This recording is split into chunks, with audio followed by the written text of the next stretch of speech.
Hello everyone. आज हम discuss करने वाले हैं कि इम्पोर्टेंस ऑफ मार्केटिंग क्या होता है। तो फर्स्ट है हमारा marketing helps in transfer, exchange and movement of goods. Marketing is very helpful in transfer, exchange and movements of goods and services are made available to customers through various intermediaries, wholesalers and retailers, etc. Marketing is helpful to both producer and consumer. ये both producer and consumer के लिए helpful होती है। जैसे कि producer अपना सामान बेच पाता है, कंज्यूमर की डिमांड फुलफ़िल हो पाती है, नीड्स फुलफ़िल हो पाती है।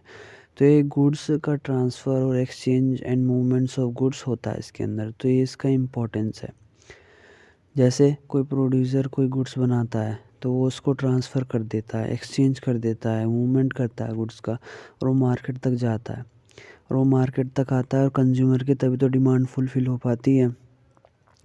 ये होता है हमारा फर्स्ट इम्पोर्टेंस। उसके बाद आता है हमारा marketing is helpful in raising and maintaining the standard of living of the community by making available the uninterrupted supply of goods and services to consumers at a reasonable price. Marketing has played an important role in raising and maintaining living standard of the community. जब producer अच्छा सामान बनाएगा और good quality का बनाएगा, उससे क्या होगा कि जो कंज्यूमर्स हैं वो उसको ख़रीदेंगे, उनसे उनका लिविंग स्टैंडर्ड बढ़ता है। लिविंग स्टैंडर्ड जीने का लाइफस्टाइल, इनोवेटिव प्रोडक्ट्स बनते हैं। उनका जो लिविंग का वे है वो चेंज होता रहता है। जैसे कार मैन्युफैक्चरिंग है, वो कार बनाते हैं, लग्जरी अच्छी अच्छी कारें बनाते हैं।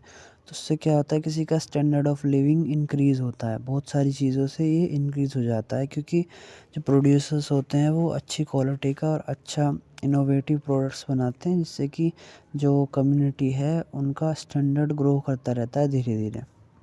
अब हमारा आता है third point, marketing creates employment. Marketing is a complex mechanism involving many people in one form or other. The major marketing functions are buying, selling, financing, transport, warehousing, risk bearing and standardisation etcetera. Marketing employment कैसे generate करता है। मैंने आपको पहले ही बताया था कि marketing का मतलब ये नहीं होता कि आप सिर्फ एडवर्टीज़मेंट कर रहे हो। इसका मतलब होता है कि आप कहाँ तक, कैसे मार्केट तक पहुँचा रहे हो सामान, कैसे कंज्यूमर तक आपका सामान पहुँच रहा है। ये सब भी मार्केटिंग में आता है। अब देखो कि कोई बिज़नेस है, वो कुछ प्रोडक्ट मैन्युफैक्चर करते हैं, तो वहाँ एम्प्लॉयज़ भी होंगे। उसके बाद वहाँ पर एडवर्टीज़मेंट करने वाले भी होंगे, वहाँ पर लेबर्स भी होंगे। उसके बाद जब सामान बन जाएगा तो ट्रांसपोर्ट भी होगा। ट्रांसपोर्ट भी कोई बंदा कर रहा होगा, उसको भी एम्प्लॉयमेंट मिलेगी। फिर वो कहीं रखा भी जाएगा वेयर हाउस में, वहाँ भी पैसा दिया जाएगा। फिर वहाँ से डिस्ट्रीब्यूटर और रिटेलर्स के पास जाएगा, होलसेलर्स के पास जाएगा, उनको भी एम्प्लॉयमेंट जनरेट होगी। बहुत सारे लोगों को एक साथ एम्प्लॉयमेंट जनरेट करने में हेल्प करता है। फोर्थ है हमारा marketing as a source of income and revenue. Marketing as a source of income and revenue is the process by promoting and selling products or services to generate profit for a business. It involves activities like advertising, branding, and customer engagement to attract and retain customers, ultimately leading to increased sales and financial gain.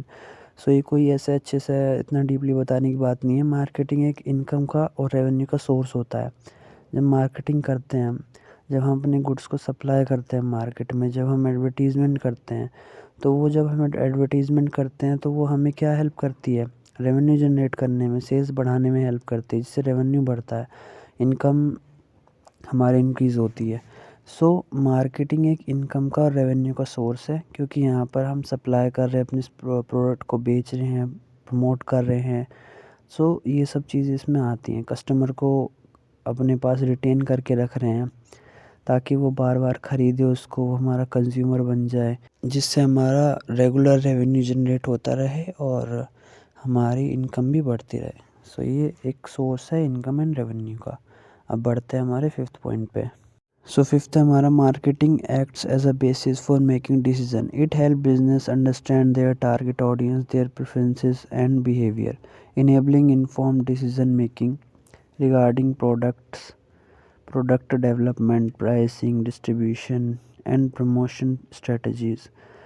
सो जब कोई भी market में product launch करना पड़ता है, पहले वो पूरी रिसर्च करते हैं कि मार्केट में ऑडियंस को क्या चाहिए, कितना मार्केट कैपिटल है उस प्रोडक्ट का, या कितनी मार्केट है उस प्रोडक्ट की, और कितना ज़्यादा मतलब लोग कैसे बिहेव कर रहे हैं मार्केट में, कैसी ऑडियंस है, कैसे हमें टारगेट लोग मिलेंगे, किन के लिए प्रोडक्ट बनाना चाहिए, मिडिल क्लास के लिए, लोअर मिडिल क्लास के लिए, रिच लोगों के लिए। सो इससे एक डिसीज़न बनाने में हेल्प करता है कि हमें एक प्रोडक्ट कैसा बनाना चाहिए, कैसी प्रमोशनल स्ट्रेटजीज़ लेनी चाहिए, जो लोग हैं वो कहाँ पर ज़्यादा एक्टिव यूज़र्स मिल रहे हैं, जैसे कौन से सोशल मीडिया प्लेटफॉर्म पे लोग ज़्यादा एक्टिव रहते हैं। सो ये वहीं पर एडवर्टीज़मेंट करेंगे अपनी। सो इससे क्या होगा, इन्हें डिसीज़न बनाने में हेल्प मिलेगी। मार्केटिंग क्या करता है, बताता है लोगों के बारे में कि लोग क्या चाह रहे हैं, क्या पसंद कर रहे हैं, और कौन से प्रोडक्ट उनको अच्छे लग रहे हैं। सो उससे ये डिसीज़न बना पाते हैं अपना। उसके बाद है हमारा 6 point, marketing is helpful in development of an economy. So marketing is helpful in the development of an economy by stimulating demand for goods and services, creating employment opportunities, fostering innovation, and facilitating trade. It connects producer with consumers, promote competition, and contributes to economic growth by driving consumption and investment, thereby playing a crucial role in the overall development and prosperity of an economy. So होता क्या है कि कोई business unit होती है, वो कुछ goods अपनी प्लांट, कोई बिज़नेस खड़ा होता है, बनता है, उससे क्या होता है कि मैन्युफैक्चरिंग होती है, गुड्स बनते हैं, लोगों को एम्प्लॉयमेंट मिलती है, लेबर्स को वेजेस मिलती हैं, वो काम करते हैं फैक्ट्री में एज अ वर्कर। सो ये क्या करता है, एम्प्लॉयमेंट जनरेट करता है, जिससे कि हमारा अनएम्प्लॉयमेंट रेट भी घटेगा। एम्प्लॉयमेंट रेट जनरेट होती रहेगी, सो उससे क्या होता है कि ये इकोनॉमी की डेवलपमेंट में भी हेल्प करेगा। गुड्स और सर्विसेज की डिमांड होगी, प्रॉपर सप्लाई होगी, सो उससे हमारा जीडीपी भी इंक्रीज़ होगा। सो ये ओवरऑल इकोनॉमी बढ़ाने में हेल्प करता है। प्रोड्यूसर है, कंज्यूमर है, जो कंज्यूमर है उनका स्टैंडर्ड ऑफ लिविंग भी बढ़ेगा, जैसे कि हमने लास्ट वाले पॉइंट्स में पढ़ा था। और ये कंपटीशन को भी प्रमोट करेगा, जिससे कि इनोवेटिव प्रोडक्ट्स बन के आएंगे। अलग अलग जो फर्म होंगी, जो अलग अलग जो बिज़नेस होंगे, वो अपना इनोवेटिव प्रोडक्ट निकालेंगे दूसरी फर्म से compete करने के लिए। सो हमारा ओवरऑल डेवलपमेंट होगा इकोनॉमी में। सो ये बहुत इंपॉर्टेंट पॉइंट है। और आज की वीडियो में बस इतना ही। अगर आपको वीडियो अच्छी लगी हो तो चैनल को सब्सक्राइब करना, वीडियो को लाइक करना, और ज़रूर कमेंट करके बताना कि कैसा था, और कुछ समझ में नहीं आया तो आप कमेंट करके बता सकते हो। तो थैंक यू।